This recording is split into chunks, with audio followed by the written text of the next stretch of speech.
njëriñ askan wi. d'accord alors donc sans plus tarder comme ni ñu ko defee tous les mardis xam ngeen ni balance émission ak caractère pédagogique la émission buy jàngale lu jëm ci wàllum yoon ak yelleefu doomu aadama moo tax ni ñu koy tàmbalee saa su ne rek leçon du jour te dañuy jël benn mbir bu ñuy wax haute trahison nga xamante ne dafa fës jamono ji ñu bëri di ko wax professeur fas yéene ñu ko jàngatal xamal ñu lan mooy haute trahison professeur leçon du jour baa ngoog. waaw jërëjëf Pape leçon bu am solo la.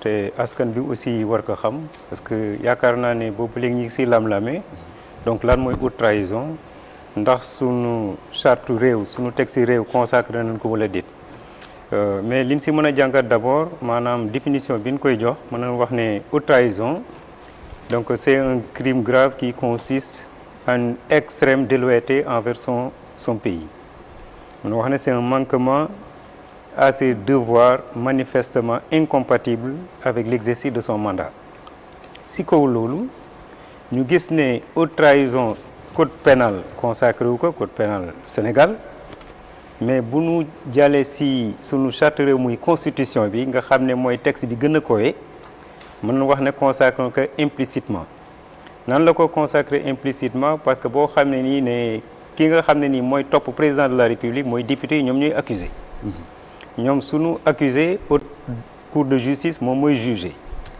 procédure bi nag lu yomb la donc député yi accusation bi ñuy def maanaam dañuy lister faits yi nga xam ne nii mooy am qualification de haute trahison suñ ko defee ba pare commission d'instruction bi nga xam moo nekk haute cour de justice moom mooy saytu faits yooyu ndax haute trahison la wala déet te commission d'instruction bi boo xoolee sur les articles 17 et 24 bi tënk haute cour de justice amul pouvoir boo xam day rendre ordonnance de non-lieu mais plutôt ordonnance de renvoi donc loolu la ko yoon jagleel mais bu nu jaaree ci li nga xam ne nii mooy waatu président de la République article 37 de la Constitution foofu mën nañ déduire lan mooy haute trahison parce que boo xoolee article 37 de la Constitution def nañu le président de la République est installé dans ses fonctions donc devant le Conseil constitutionnel en séance publique mu waat ne devant Dieu et devant la nation sénégalaise je jure de remplir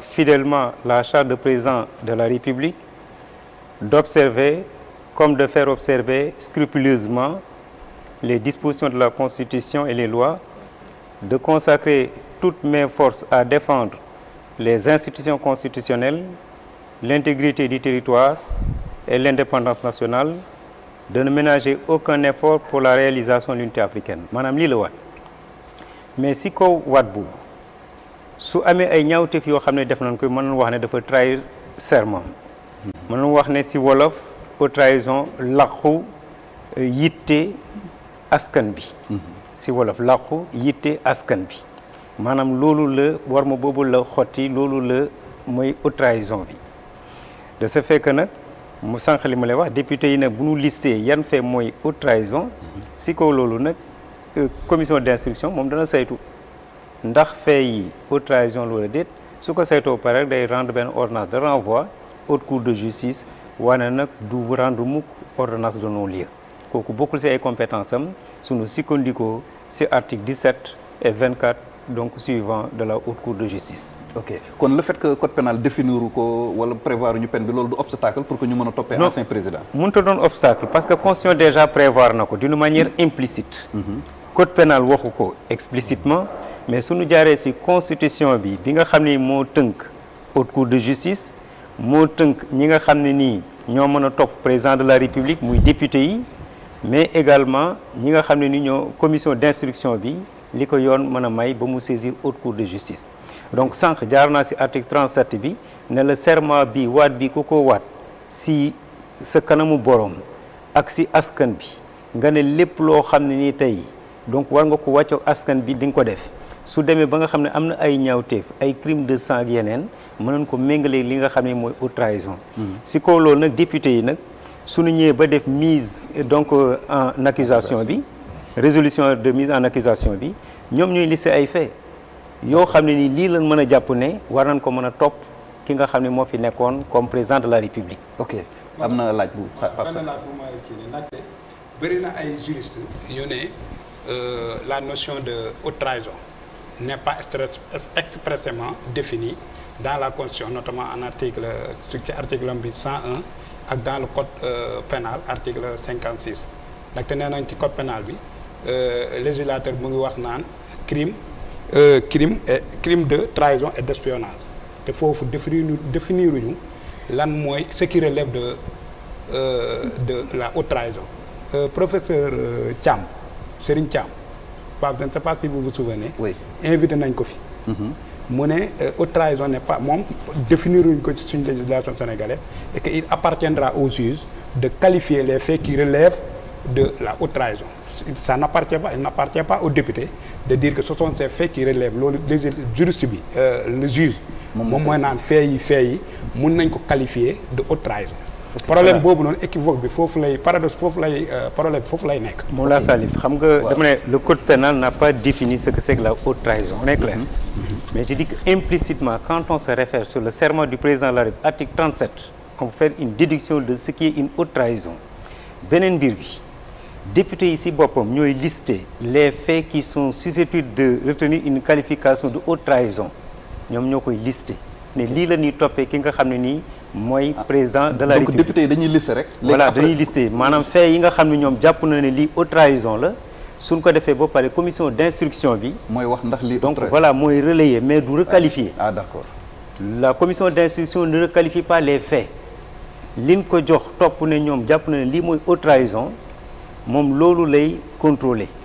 su paree nag dama ne la commission d'instruction bi amul sañ-sañu rendre benn ordonnance de non-lieu mais plutôt ordonnance de renvoi.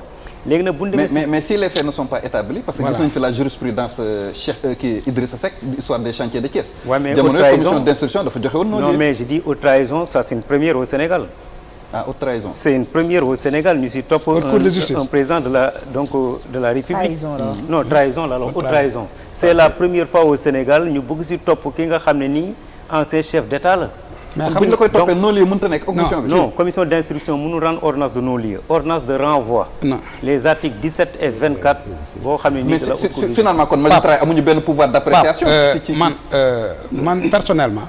j'ai eu à rencontrer le juge Ousmane Camara. moom mi nga xamante ne a été le premier juge sénégalais à participer à une haute cour de justice ak jugement wu mooy affaire de Thiès bi dans ci époque Senghor bi. bu ñu indee affaire moom gis nga lu ko ci arrivé woon ak ndaxte dafa kii woon rejeté woon affaire yëpp même bu dee procureur bi expliqué woon nañ fi fee ak ni mu doon relaté affaire yi amoon ak haute cour de justice bi. xam nga lu ma la te preuve également ni mu waxee man comprendre wu ma ko noonu ni mu expliqué leen ni waxuma requalifié mais juge bi moom mooy xool ba xam ne fee yi ndaxte député ñoom lu ñu mën rek mooy du ñu ay juriste ñun kii comme kii porte plainte man su ma lay porte plainte damay naan Pape dafa sàcc sama xaalis. mais policiers yi même bu ñu may entendre dañuy naan Salif dafa jàpp ne dafa sàcc Pape dafa sàcc xaalisam ñun au niveau de l'enquête préliminaire nii lañ koy tuddee bu yegsee ci au tribunal gars yi ñoom ñooy jëlaat affaire yi ne. comme kii nii la donc qualification juridique loolu le juge bi di def. d'accord on va permettre aux invités ñoom tam ñu àddu ci ñu wax ci. leçon du jour bi. waaw Pape man li may ciy wax mooy. code pénal ci la ñuy àtte wa suñu réew. lan mooy infraction d'abord. infraction mooy. li code pénal tere ba pare daan ko ci baatu wolof yu gàtt mooy li nga xam ne yoon daf koo tere ba pare daan ko daf koo tere mooy lii ku ko def nga infraction wàccoo nga ak yoon daan bi nag mooy ku ko def tamit lii lañ lay tëj wala lii lañ lay toppee loolu mooy sanction bi loo xam ne nag amul loi l'infraction ne peut pas exister. Ok. Parce que dañ ni y a pas de peine, y a pas de crime sans loi. Principe loi moo koy déterminer. Principe de la légalité des peines et des infractions. loolu loi moo koy déterminer. Bon, peut-être parler de la haute trahison. c'est ñëw ci benn cas règle la te boo duggee ci cas boobu ku nekk ak ni nga koy gisee mais da nga koy xool dans un cadre général lu yoon terewul. daanu ko du infraction. lu yoon terewul daanu ko du infraction. doyen Mansour. am na lu bëgg a sànni. oui tuuti rek. pour dire simplement que toutes les infractions contenues dans le code pénal dañuy constituer soit des crimes des délits ou des contraventions te bu ci nekk. da ngay am ay éléments constitutifs généraux ou spéciaux.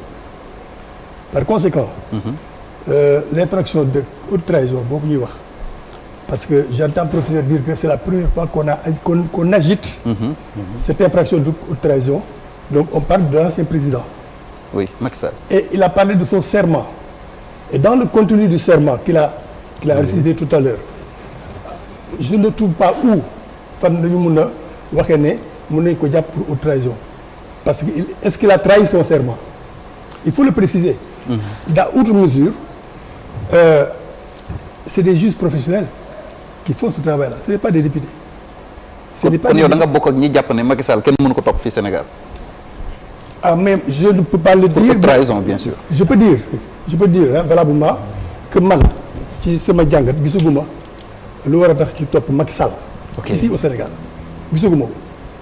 du affaire Haute trahison. cachet du affaire Parce moor que yi. haute trahison bon c'est en fait fu mu ko mën a def taf mooy c'est le fait pour Papa Ndiaye de collaborer avec une autre nation di ko jox ay informations au Sénégal par exemple. surtout.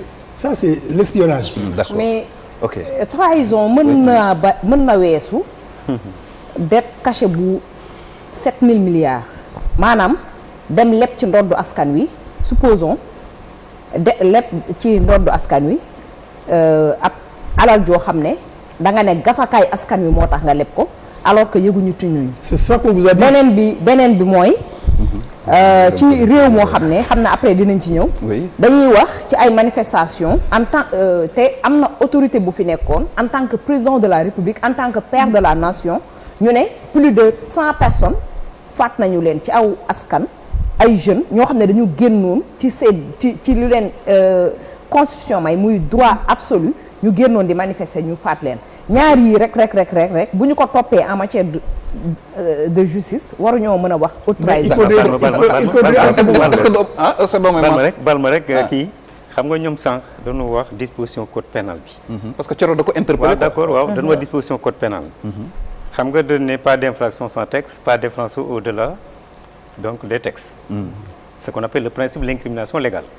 mais code pénal bu définir lan mooy haute trahison texte bi gën a koy muy constitution lépp ci lan tënku serment bi ngay wax su ne la serment bi mën nañ ko méngaleeg boo ko violé haute trahison la lan la wax président de la République donc d'observer et de faire observer scrupuleusement les dispositions de la Constitution et des lois lan la Constitution ëmb lépp luy baal ma rek président haute trahison. non serment bi lay wax serment bi lay il faut que haute trahison lay président professeur bu ñu jàppee nit man bëgguma dugg ci président parce que bëgguma simplifier à une personne. débat de personne man defuma ko débat de personne quoi man je parle dans un cadre général. serment bi laa wax léegi ku ñu topp ci benn affaire benn infraction bi code pénal mooy wax li ñu lay tëj.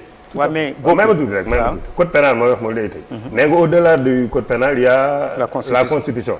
Constitution lan la wax ni ku def loolu nan lañ lay condamner. waaw mais d'accord mais constitution wax nañ ko wala waxuñu ko. waaw mais xaaral ma ñëw. léegi nan lañ lay condamner te amul peine. bu ne haute trahison. constitution moo ko tënk non. kan mooy topp ancien président de la République. lan lañ koy condamner damay wax. d'abord ban peine lañ teg ci kawam lay ban peine lañ teg ci kawam si wér coupable. non dama ne la haute trahison dafa bokk suñu ay textes. qualifié wuñ ko dafa bokk suñu ay textes. constitution bi bopp moo ko consacré. kan moo mën a topp ancien chef d'État député yi. ñooy def résolution de mise en accusation d'accord ngeen teg man loolu mooy incrimination. non mais déglu résolution de mise en accusation mooy lan maanaam député yi ñooy jël ay faits yi nga xam ne nii lii méngoo naag haute trahison. loolu laa wax. waaw Sénégal yi ñu ngi déglu. léegi suñ ko defee ba pare mais baal ma rek constitution suñ ko defee ba pare yëpp amul kenn ku ci wax. non waxuma lii mooy haute trahison. non mais sama déduction la. non du ta déduction ce sont les textes il ne faut pas parler pour soi-même. non mais la constitution. les textes sont clairs je suis très clair la constitution article 37 de la constitution foofu lay tënk sama mbir. la constitution n'a jamais spécifié. ce qu'est la haute trahison. voilà mais article 37 laa lay kii dama lay wax ne. nga non vous baal ma bu ma daanee. non xaar dama ne non bàyyi ma daanee waaw mais sama daanee parce que là day xaw politique non du débat politique léegi may mu daaneel fi après ñu poursuivre ba ma daaneel du débat politique dama ne haute trahison am na suñu ay textes wala amu si mais am je me na demande si pourquoi vous êtes fondé sur le serment non du baal président ma de la rek dama République. ne haute trahison am na suñu ay textes. waaw Si. constitution moo ko consacré. La loi waaw. fondamentale. daf ne kan mooy accusé président de la république muy les mais députés. dafa am vide juridique. waaw mais amul vide juridique c'est pas un professeur obstacle. professeur c'est pas un obstacle mais bàyyi ma je vous continuer. pose une question en réalité bàyyi ma dama continuer. bëgg ñu waxtaan ah. ci xam nga yow vous êtes professeur de droit nous on est des praticiens de droit. dañuy waxtaan. vide juridique ça veut même dire même mënuñu ko président de la république. même silence. nous on est des praticiens du droit. vous êtes professeur en droit ou professeur de droit. Je voudrais bien savoir. de droit. Vous êtes professeur de droit donc vous n'êtes pas professeur en droit. Ah bon d'accord. voilà kon mais je sa veux wax dire, am na fu ñu koy c'est quoi la yàlla. c'est quoi la différence. La différence mooy un professeur en droit c'est un ku am professorat la. déglu un professeur de droit mooy kuy jàngale droit. Très à bien. un niveau bu la neex mën nga ko jàngale droit donc kon. man waxuma ak un professeur d'université Ouais, mais- un professeur ouais, mais- agrégé ouais, yooyu. mais damay- kon ki may waxal mooy kuy jàngale droit. waaw damay déglu. kii jàngale droit da ngay inculquer le savoir à quelqu'un mais le praticien du droit il est formé pour cela. waaw mais may ma tuuti rek dañuy waxtaan. sama analyse damay. sa analyse loolu yow la. loolu yëpp pratique non mais déglu ma rek. Ah, di ko jàng ba di ko jàngale. non, ak ki ko jàng pour pratiquer ko. du benn il y a une large différence. non ñu ko war a jàngale jël wala ñu ko war a pratiquer. s'il vous plaît Très bien, léegi ñu dégluwante rek ñu seetaan mën a jëriñoo ah. kii nga xam ni professeur la professeur de droit la am agrégation en droit pour mu nekk journaliste dañ koy former mu nekk journaliste. quel que soit son niveau même tuuti. ki nga xam ni professeur la en droit pour mu nekk commissaire de police dañ koy former pour mu nekk commissaire de police. bu bëggee nekk inspecteur des domaines dañ koy former pour mu nekk inspecteur bien qu'il maîtrise le droit nii mais dafa am formation la formation et l'éducation diffèrent. La formation c'est pour servir à. L'éducation c'est inculquer le savoir à. On peut inculquer le savoir te doo servir ci lii. On ne n'est pas policier, on le devient.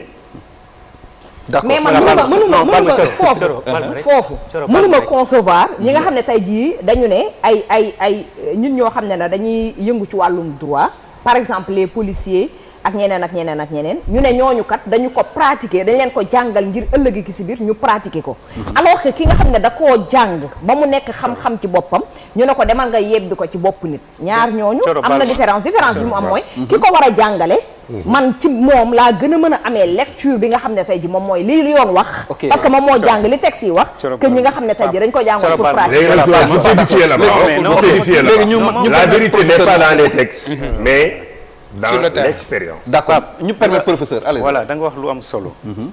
kon kay bu dee sur l'expérience rek man tamit naa wax sama expérience. d'accord maa ngi ñëwaat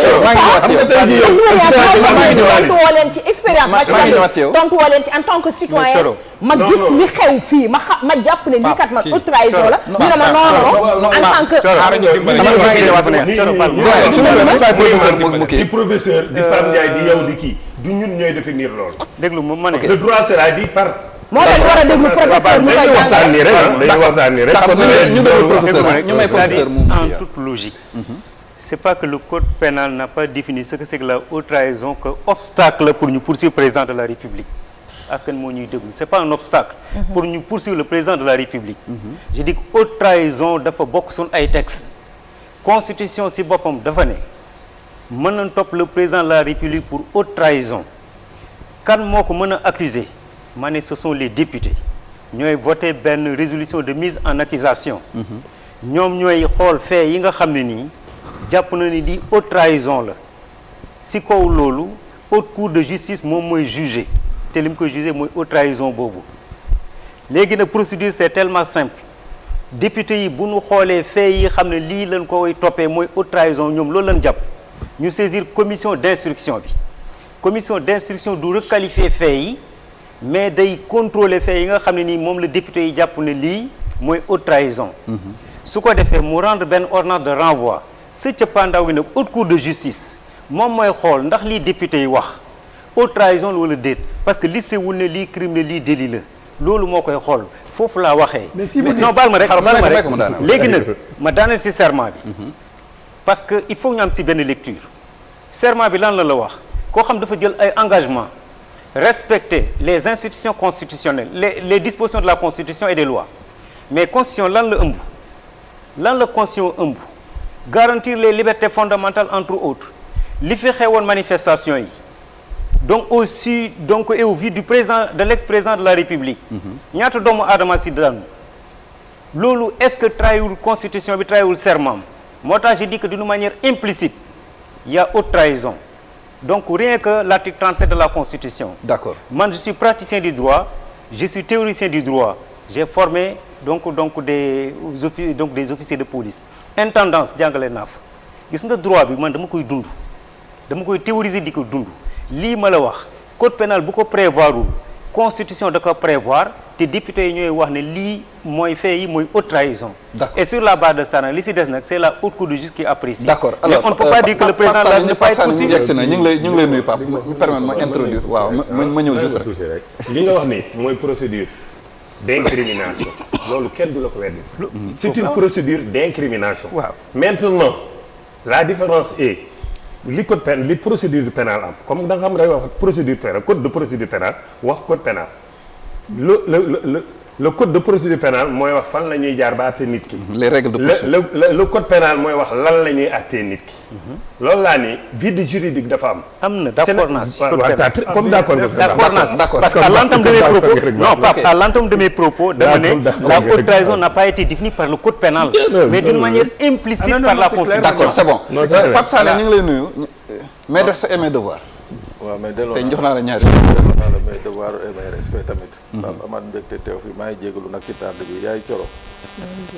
maa ngi jégalu bu baax a baax. nuyu professeur nuyu également Sarif nuyu doyen Mansour nuyu waale également Ndiouga Ba nuyu suñu mbokk yi nga xam ne ñoo ñuy seetaan. yaa ngi ñu fekk ci waxtaan bu tàng jër ci affaire débat haute trahison. waaw cours du jour voilà leçon du jour. leçon du jour.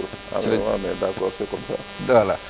alors je crois que mën nañu ndar képp foofu de daal di génn foofu noonu daal di jàll ci yeneen donc loolu lañ leen bëggoon xamal ci haute trahison xam naa du ñàkk dinañ ci ñëwaat beneen yoon pour gën wala dafa am loo ci bëggoon sànni. lu tuuti rek allez rapidement. parce que autant professeur que Thioro dañu mel ni dañu définir dañu sukkandiku ci ay mbir yoo xam ne moo war a tax ñu war a topp l'ancien président de la République. Lui professeur il a parlé de la prestation du serment du président de la République.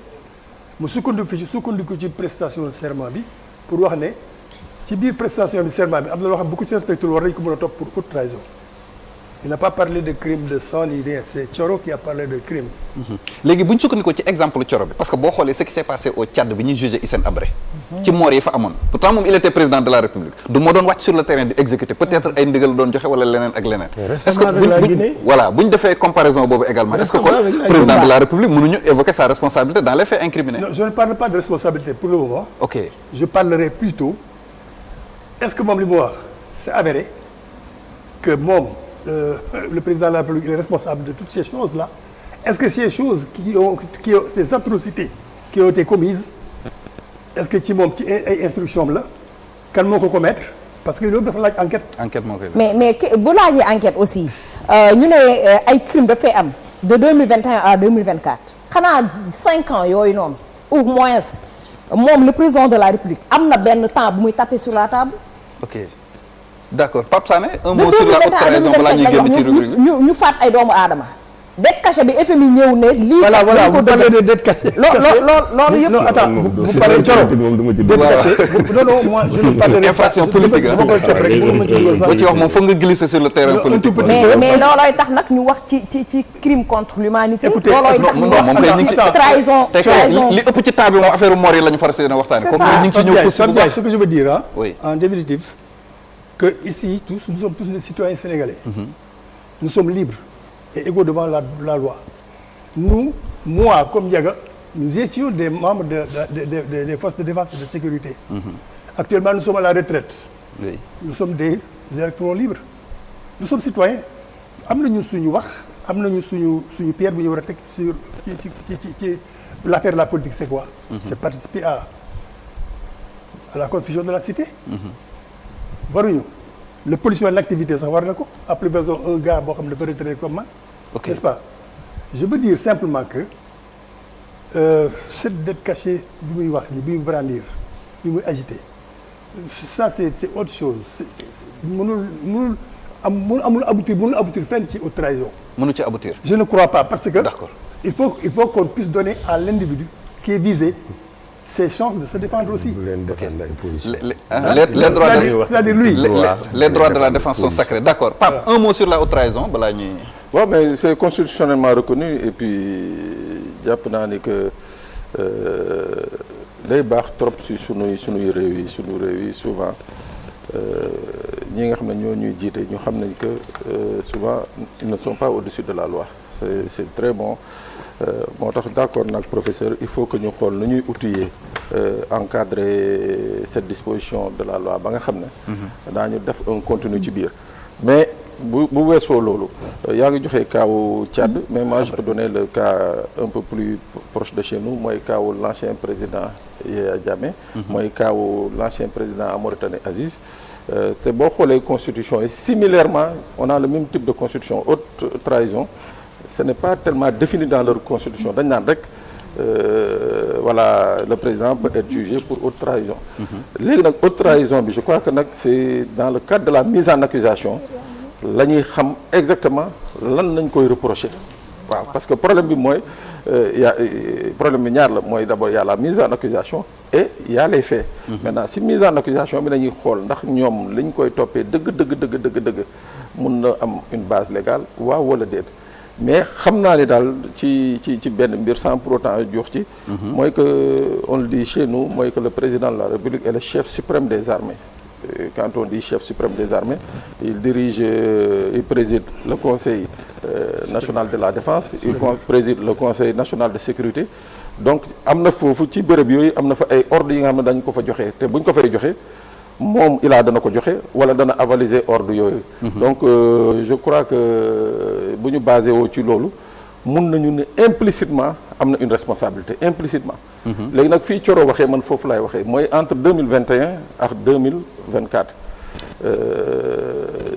ci li fi jot a xew légal ou pas légal mais jàpp nañ ne que moom mu nekk quelqu'un bi nga xam ne qui doit défendre la constitution ci biir constitution mu ñu am luñ ci wax cëral ko li nga xam ne mooy doomu aadama mooy l'intégrité physique de l'homme mu am fi ay mbir yi nga xam ne ça c'est wax naa ko que ce soit légal ou que ce soit illégal mais amoon na fi jàppoon naa ni que moom dans un premier temps le président de la République d'alors amoon na pour taxaw wax ci waaw mais empêché ko maanaam amoon na ay jël ay matuwaay pour loolu am mais boo ko empêché ko waaw d'accord exactement ce qu'on reproche à d'autres chefs d'État dans d'autres pays africains voilà donc mi ngi noonu haute trahison xam naa dañ koy daal di ndar képp foofu rek parce que Salif dafa am lu mu ci bëgg a kii dama la wax kii xam nga procédure bi moom kii ko bu yóbbu ko ñu jugé ko xam du am problème bi mooy bu demee ba cappaandaw ko est-ce que dinañ ko condamné wala duñ ko condamné ndax boo xoolee ci haute cour de justice bi composition bi ay député la ak ay kii te nee nañu boo jotee 3/5 rek affaire bi ça passe léegi nag ci cappaandaw gi la ñuy xool lan la cour bi di décider ci moom est-ce que dañuy qualifier fait yi nga xamante ne député yi dañ ne lii ça relève de la haute trahison mbala juge bi da leen di naan li ngeen wax ni du haute trahison mu acquitté ko mbala mu xoolee nañu en tout cas c'est un débat qui suscite beaucoup de passion ñii ne mën na nekk ñii ne mënul nekk donc il appartiendra à la justice de dire le droit alors dañuy daal di évoluer ci waxtaan bi rek dem ci